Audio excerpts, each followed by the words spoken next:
Hello there. Thanks for joining us. Today we're going to be looking at the Shroud of Turin. That's a controversial thing, but I believe it scientifically proves the resurrection of Jesus Christ. I'd like you to concentrate on the screen because this is really, really interesting stuff. I believe that Jesus Christ left behind him absolute and undeniable scientific evidence of his resurrection. In fact, I think it would have been easier for a fraudulent medieval artist such as Leonardo da Vinci to have designed and launched the Hubble Space Telescope than to have created the Shroud of Turin. The technology to create the Hubble Space Telescope in the year 2009 is available, but the laser technology to create the three-dimensionally encoded photo-negative image on the Shroud of Turin doesn't exist today. All information and images are intended to be used under the fair use clause of the copyright law. Now, there is abundant historical evidence that Jesus actually rose from the dead. Jesus is a person in history, and Jesus himself prophesied his own resurrection in Mark chapter 10. It says, he said, "They will mock him," that's the Son of God himself, "and scourge him and spit on him and kill him, and the third day he will rise again." Now, Flavius Josephus was born in 37 AD and was a Jewish Pharisee, and this is what he wrote. "Now there was about this time Jesus, a wise man, if it be lawful to call him a man, for he was a doer of wonderful works. Pilate condemned him to the cross, and he appeared to them alive on the third day." So there we have a Jewish historian who said that Jesus Christ died on the cross, a figure in history who died on the cross, and also came back alive on the third day. Now, the Shroud of Turin is authentic and scientifically proves the resurrection of Jesus Christ. And I'm going to be trying to impress upon you the accuracy of this statement over the next 57 minutes. So what really happened after the crucifixion? Well, the crucifixion happened at Golgotha, the place of the skull just by the Damascus Gate, and Jesus was nailed with three nails to the cross. We have a separate teaching just on the crucifixion.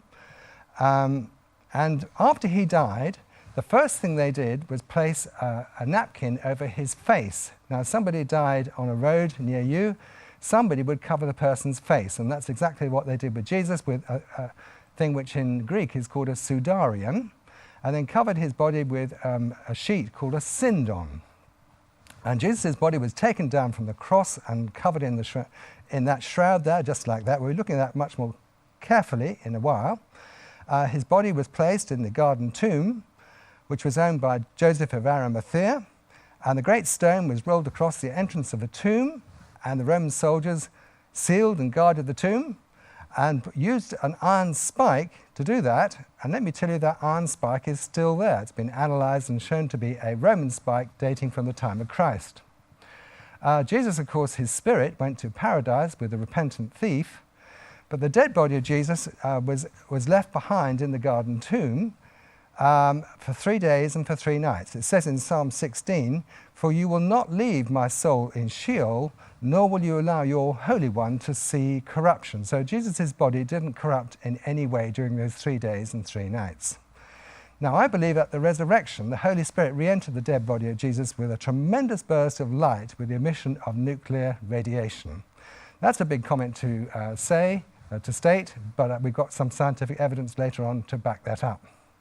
Now, the physics of the resurrection, I believe, was similar to the physics of the transfiguration. And in both cases, the atoms of Jesus' body accelerated to the speed of light, and Jesus actually entered eternity. And the radiation emitted at the resurrection scorched a photo-negative image of the scourged and crucified Jesus onto the first century linen cloth with three-dimensional encoding. Now, at the carbon dating, which I'll be talking about, they found excessive carbon-14 on the shroud, and I believe this was caused by the resurrection of Jesus Christ.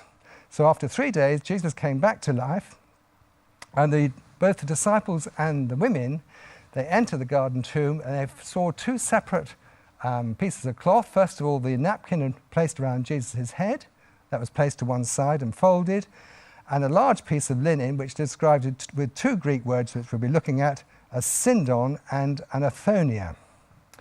And that's happened at the garden tomb, which is now empty. There's no body there because Jesus came back to life. That's on the door of the garden tomb. He is not here, for he is risen. Jesus Christ has risen from the dead. Now, there are lots and lots of people we need to give credit to, The official photographer for the Shroud of Turin research project was Barrie Schwortz, who set up a fantastic website called Shroud.com. And he and Ian Wilson, who's a historian, have co-authored a magnificent book, the Turin.Shroud. And there are lots of other experts, I'll be naming them, but there are photographic experts, nuclear physicists, botanists, archaeologists, historians, forensic pathologists, radiologists, carbon dating experts, textile specialists, and experts in ancient Jewish antiquities. I won't go through all the list of names because we will be naming them. Now, first of all, people say the Shroud of Turin is not in the Bible. Well, it is, but you just have to read the Greek words. You do need to have a look at the Greek words very carefully, and that's what we're going to do now.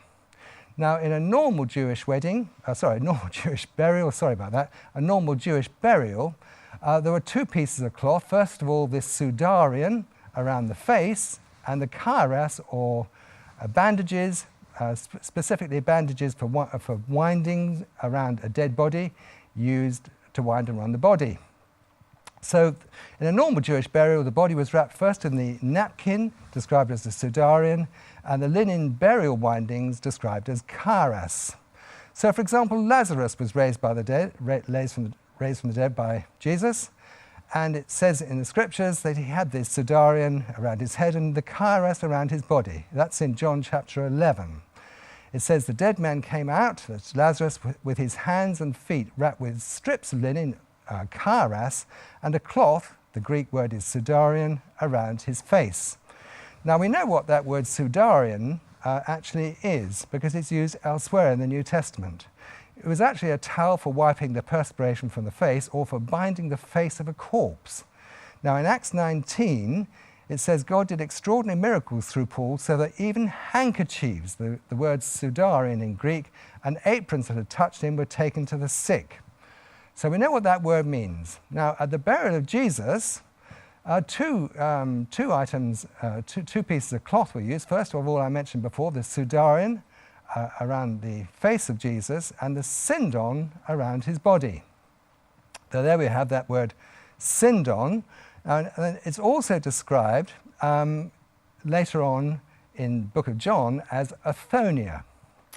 So let's look at those two words, sindon and Athonia. Well, in Mark 15, it says that that's Joseph of Arimathea, bought fine linen. Now the Greek word is sindon, and took him down and wrapped him in linen. So let's look at that word sindon. Well, we know what the word sindon means, because like the other word, it's used elsewhere in the New Testament.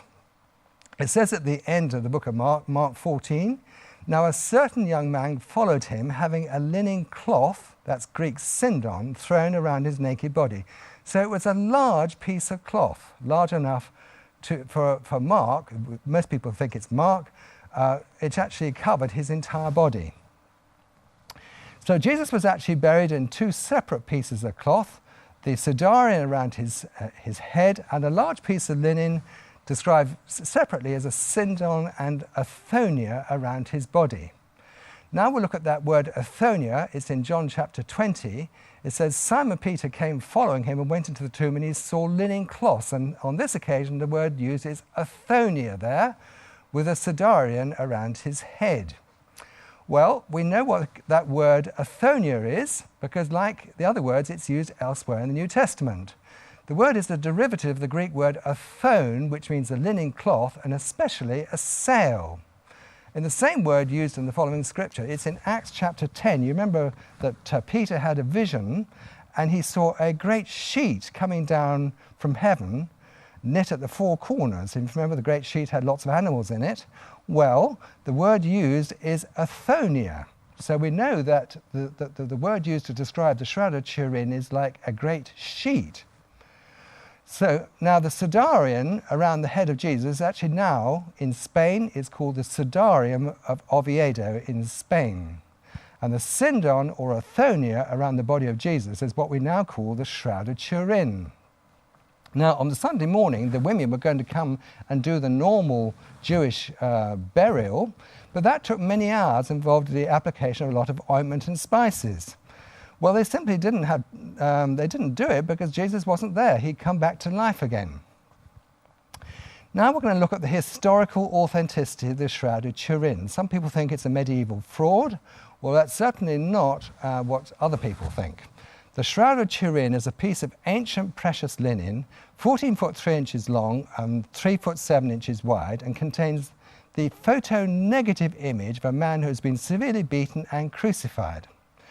Now, this is a textile expert called Mechtilde Fleury-Lemberg, and she says that textiles from Masada in Israel are identical to the Shroud of Turin. She's a world-famous authority on historic textiles.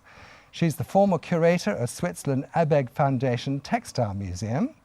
And this is what she says. The shroud has a distinctive, exceptionally fine quality Z-twist, a 3/1 herringbone pattern, and a very distinctive joining seam. She says actually the Shroud of Turin is a very precious piece of ancient linen. And the shroud very closely resembles unique ancient textiles found in tombs of the Jewish fortress Masada in Israel. She says that the Shroud of Turin was professionally woven by hand in the Middle East on an ancient Egyptian or Syrian loom. Now, in 1192 was published what's called the Hungarian Prague Codex manuscript. It's been studied an enormous amount, and it does actually display a picture of the Shroud of Turin. It's got the same herringbone weave and the very famous so-called poker burn holes on the shroud. So there we have evidence that the Shroud of Turin was certainly around in 1192. Now this is important, and you'll see why later on.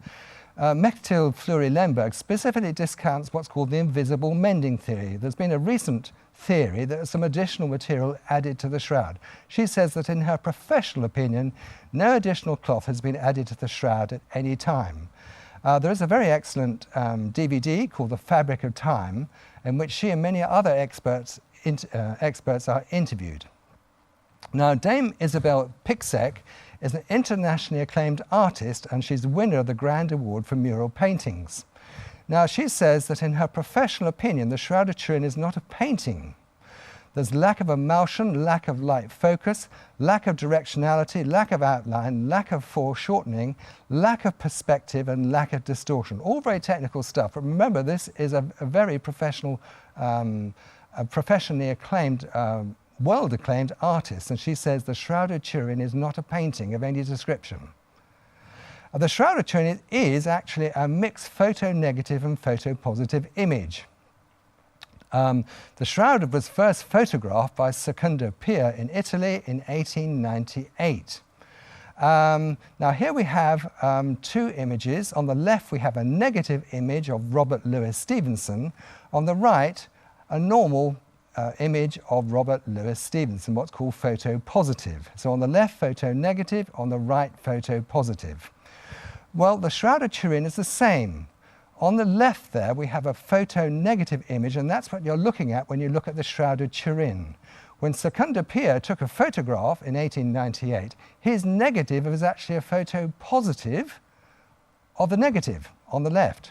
So his negative was actually a photo-positive, but not completely, because you can see coming from the crown of thorns the blood, but because this was real blood on the shroud, this was now in photo-negative.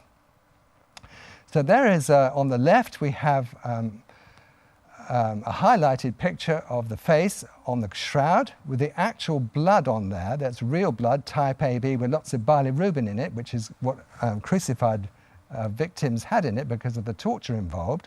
And on the right, a photo-negative, the one on the left is a photo-negative, and the one on the right is a photo-positive of the negative. But you can see that the blood is now white in colour instead of red on the left, because that is photo-negative. Here we have the whole of the, on the left-hand side, the actual shroud, as you can see from the front. And on the right, you can actually see the image of Jesus Christ on the right. There's the back of the shroud on the left, and when you take a picture of it, your negative will be a photo-positive showing the back of Jesus with the scourge marks. Now, just by introducing the